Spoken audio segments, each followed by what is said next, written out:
Good morning, AP Statistics. My name is Mr. Royce. I'll be your AP Stats instructor. We have it's Friday of senior trip weekend, and I have we not only have a video instructor.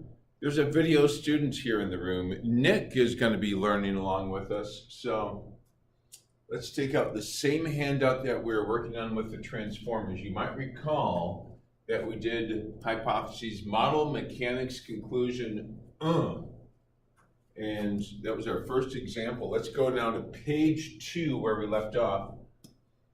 So on page 2, it looks like the same problem because we still have SAM Sprint polls. 8% of Americans are hypothesized to have not seen any of the movies in the Transformers series.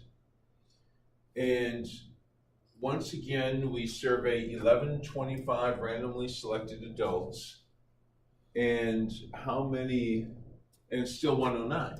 So you might be thinking, is this the exact same problem as on the previous page?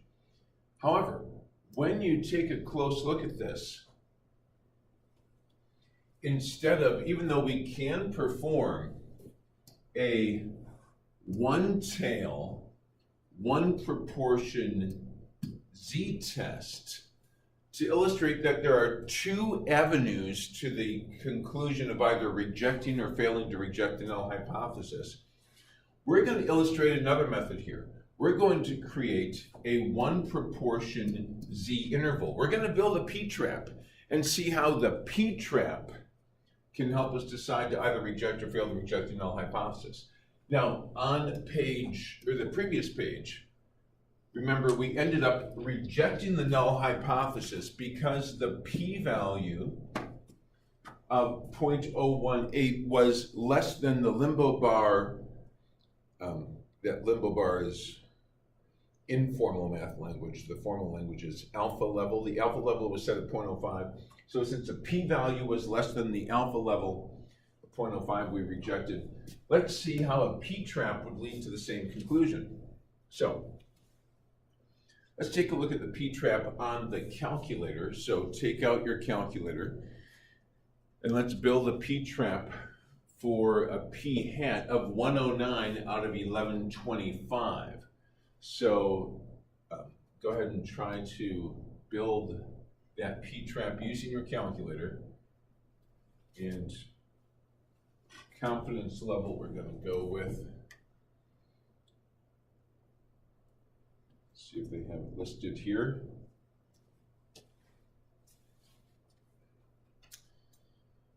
So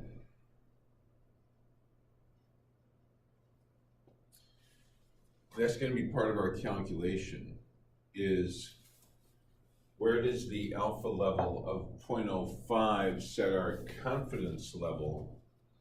And so that we're going to have to talk about for a second. But first of all, let's type in the basics to the calculator that we have so far.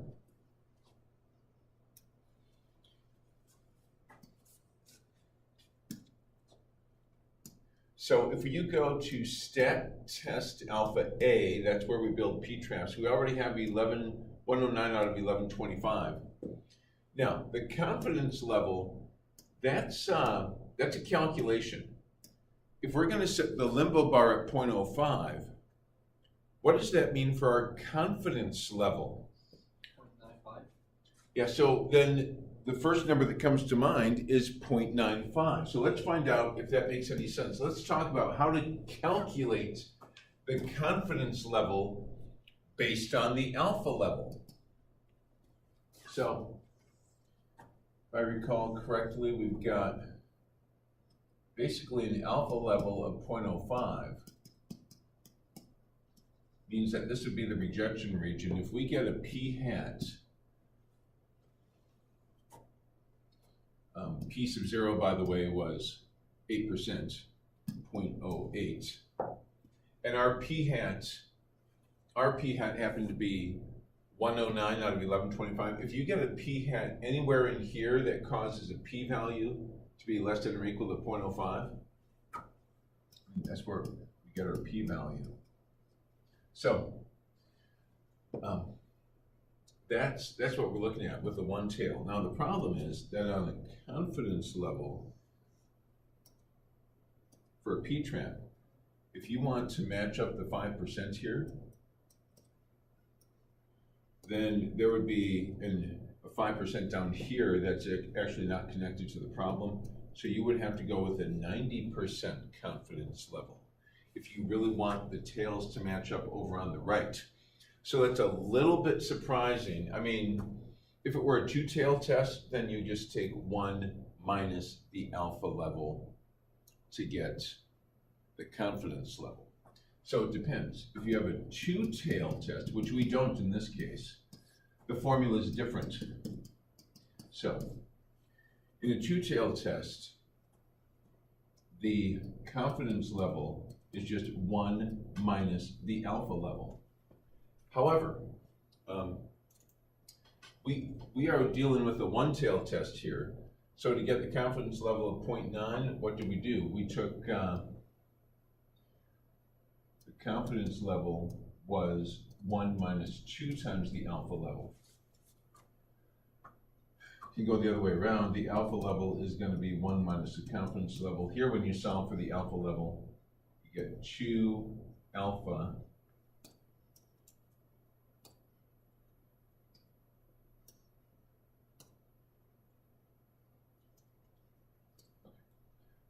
look at that again. So we get 2 alpha is 1 minus confidence level. So the alpha level formula would be 1 minus confidence level divided by 2. But for our purposes, if it's a one-tail test, the confidence level is 1 minus 2 alphas.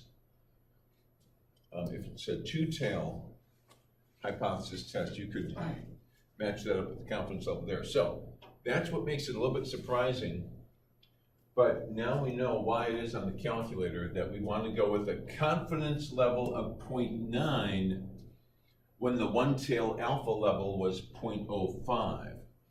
So now we should be able to calculate this thing at 0.0823, 0.1114.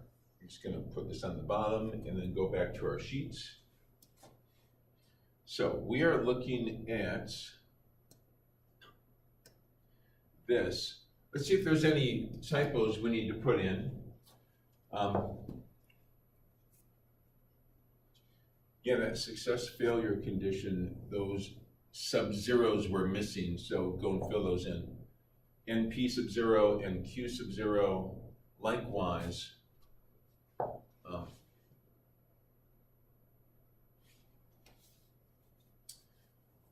Yeah, this is still P sub 0, Q sub 0 for those. Now,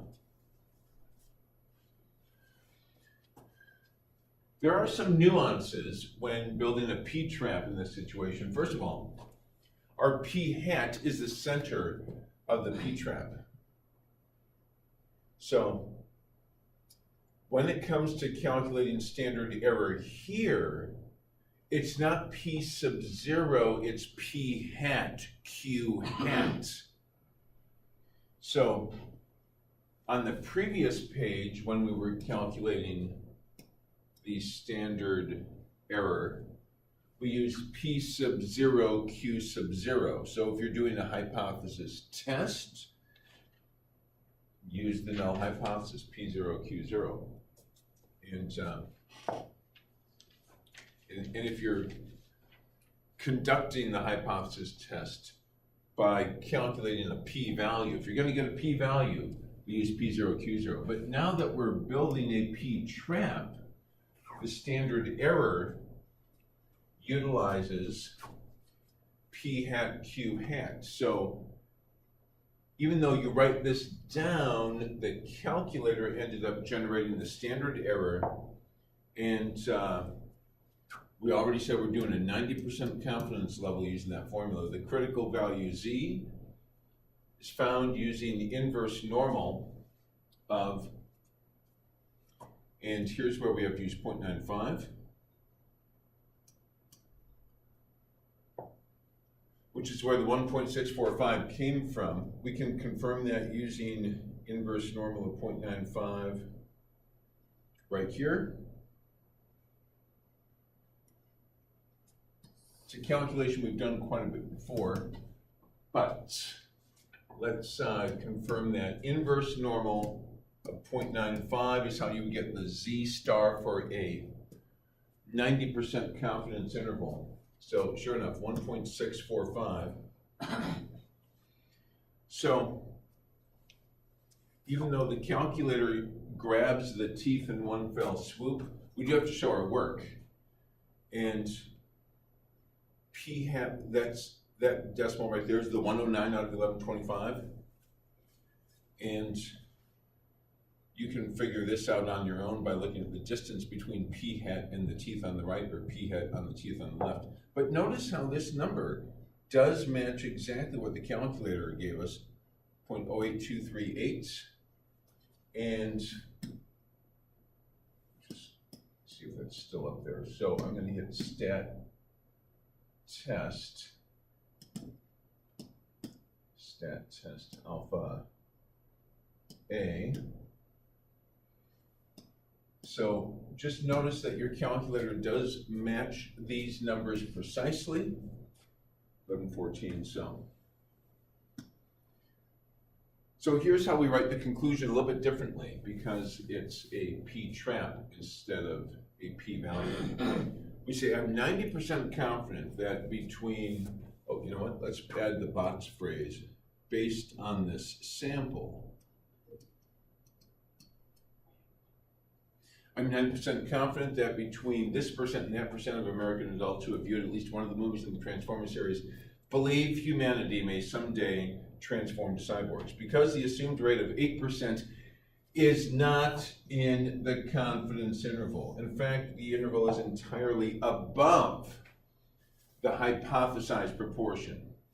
That's the signal that we reject the null hypothesis. And then we can use the same sentence from before. There is sufficient evidence to conclude that watching one or more movies in the Transformers series increases belief in the coming singularity. Because both teeth were above, we can say it increases belief that things will be different in the future. So notice how the conclusion is worded a little bit differently when you use a p-trap instead of a p-value to draw your conclusion. Do you have any questions on that? Nick, does that make sense? Yes. Okay, so let's go on to the next example. The next example, there's more work for you to do. Let's get the standard.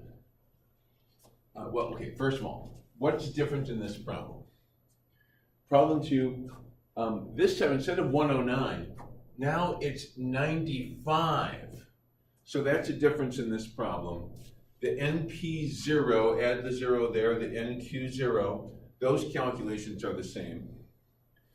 So, also, I would like you to make sure you draw the bell curve in here and fill in all the missing values. I'm going to hit pause on the camera and give you as a student a chance to complete this problem top to bottom. So we're going to pause, press unpause when you're done with this problem.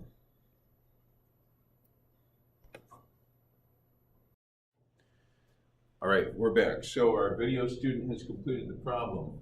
And just in terms of nuances here, notice the z-score formula was p hat, which is the observed p-value, minus p0, the hypothesized p-value. These you can write down, that's just given information. The calculator, when you did your stat test 5, you plugged in the numbers, the calculator gave you not only the p-value, but the p-hat. So you don't even have to take 95 over 1125 on your own. It calculates 95 over 1125 p-hat as 0.08444. It calculates the z-score for you. Notice it reports z at 0.54948. So you take the given information, put it into the setup, stat test 5 gives you this number, that number, and so you report the z-score over here on your bell curve. You should have 4 numbers under the 0.08444, right? The z-score that was reported by the calculator is 0.54948, and the p-value, which is reported by the calculator, at 0.2913. So here's what your bell curve should look like. And don't forget the eyeball statement. This is what we observe. This is where we depart from Greek philosophy and say the p-value is the probability that we observe a p-hat, not just at 0.0844, but at 0.0844 or greater.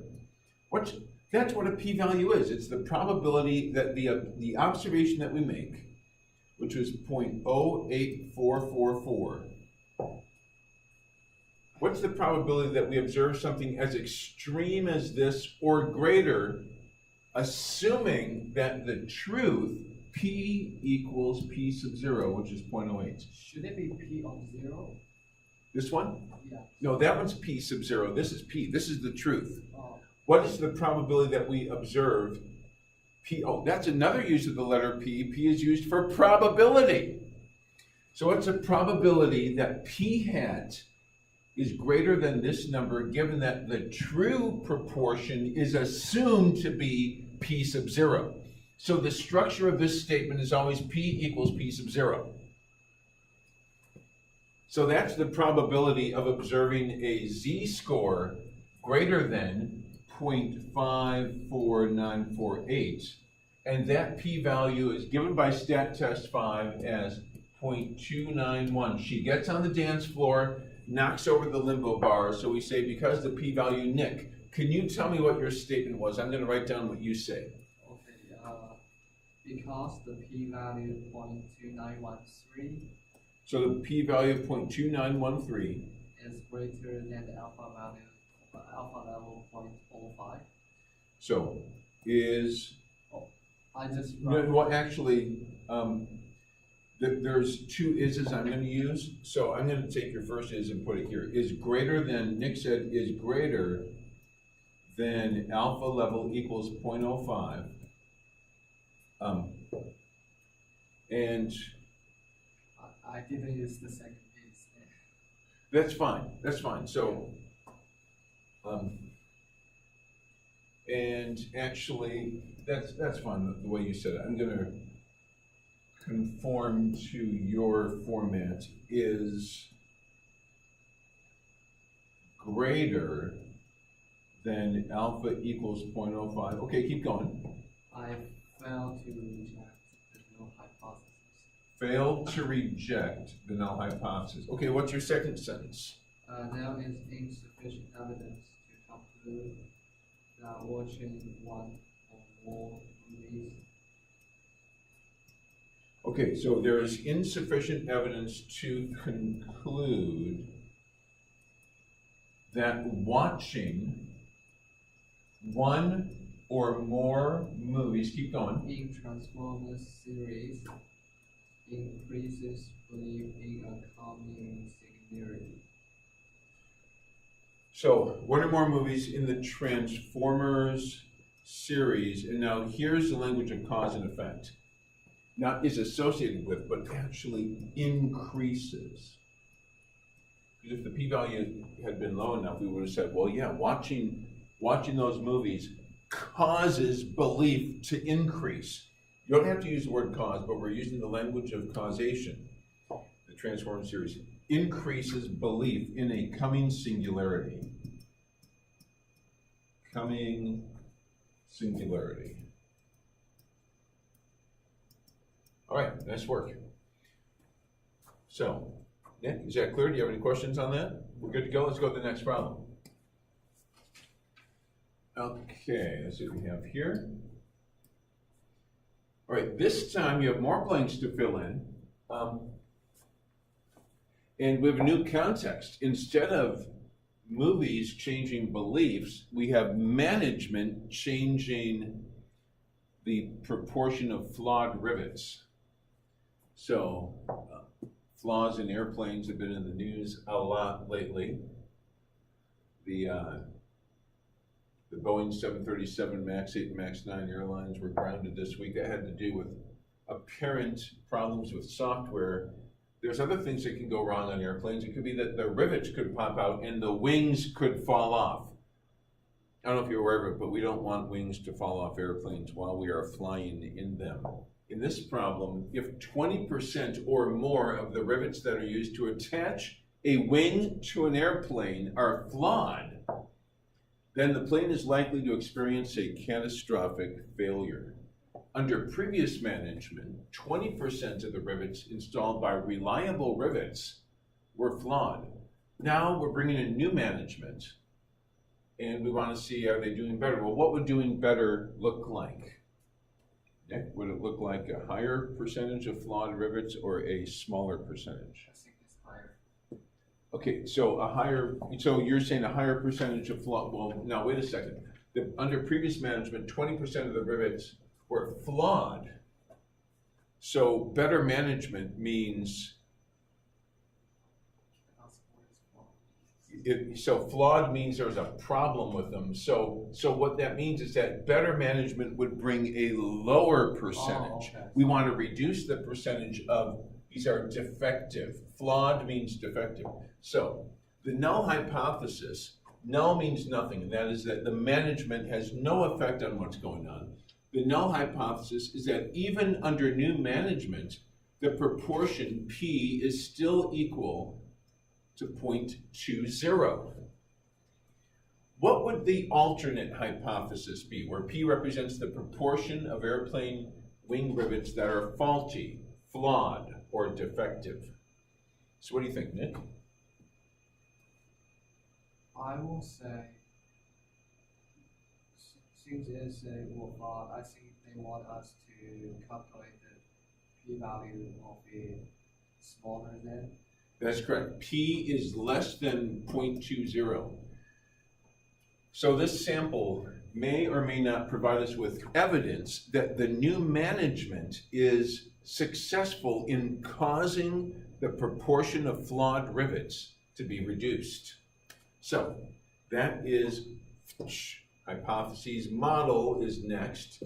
And let's put in the standard, by the way, 10% condition always should be green. So I'm going to put a green circle around that.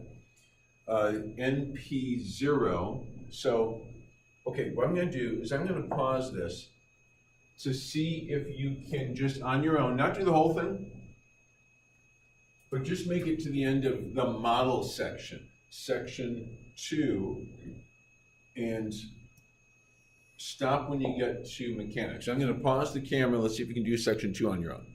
All right, we're back. Now, notice that the calculator does generate some of these values for you. I did a stat test 5. Hypothesized proportion of flawed rivets is 0.2. 55 out of 600 were flawed. Notice you have to select less than. Alternate hypothesis is that the true proportion is actually less than 0.2. So when we calculate that, it is giving us P and P hat and Z. So just for reference, I'm going to bring this in case we decide to use some of these numbers. And let's take a look at how you did on section 2, the model section. So what'd you get for this blank here, Nick? The projected number of successes? 120. Yeah, so 10% of 660, so that'd be 120. How about this over here? Oh, that should be 0.80. And this came out to what, 480? Yes. Okay, both those are greater than 10. So the sample is large enough. Now, conditions have been satisfied, so a normal model can be used to model the sampling distribution. So notice that the mean of the sampling distribution of sample proportions is P equals P sub 0. You could call it P sub 0 because that is where we put the mean at 0.2. And the standard deviation, that's P0 Q0 over N. And interestingly, is that given to us? They didn't actually give us that number. So let's see what we can do on the calculator. It's not too hard to type in. I'm going to hit second quote and type in square root P hat. So we got, 0.2 times 0.8 divided by 600. So not too hard to type that in. 0.0163. And Frodo's here. Yay! Frodo, come on in. We're doing a video lesson on the part that you mentioned. You can just watch it on YouTube once it gets posted. You can take out that handout that we were using with the transformers. So, yeah, our calculator gave us 0.0163. So 0.0163. So basically we can perform a one tail one proportion z-test. So that's the end of section 2. Now, using this information, I would like you to draw the bell curve containing 4 numbers and basically finish the problem. See if you can finish the bell curve portion of the model, mechanics, and conclusion. We're going to hit pause and try to finish it on your own. Okay, we're back. So Frodo's here, and so it's both Frodo and Nick. We've been having a discussion about what really is going on with this letter. Part of the discussion was well, the question that came up is, should this really be P sub 0? No, it should be the letter P. That is the truth. Our hypothesis is about the truth. Our hypothesis is that the truth is P0. So the structure of this statement, null hypothesis, is P equals P0. Yeah, that's always going to be an equal sign. The alternate hypothesis has either a greater than, less than, or does not equal to. Now, the other philosophical discussion that came up as these guys were working on this was, what is it that we're doing? Are we proving something about the truth? No, this is not a proof. This is an inference. In an inference, you draw a conclusion, and their conclusion amounts to either rejecting or failing to reject the null hypothesis, based on whether or not you have sufficient or insufficient evidence. But we humbly admit that our conclusion may be erroneous. We may have made either a type 1 error, which is incorrectly rejecting the null hypothesis, or a type 2, which is incorrectly failing to reject. So we're going to finish this problem when you get back on Tuesday from the senior trip. On Monday, these guys are going to be working on AP review. So we'll continue this on Tuesday. You are dismissed.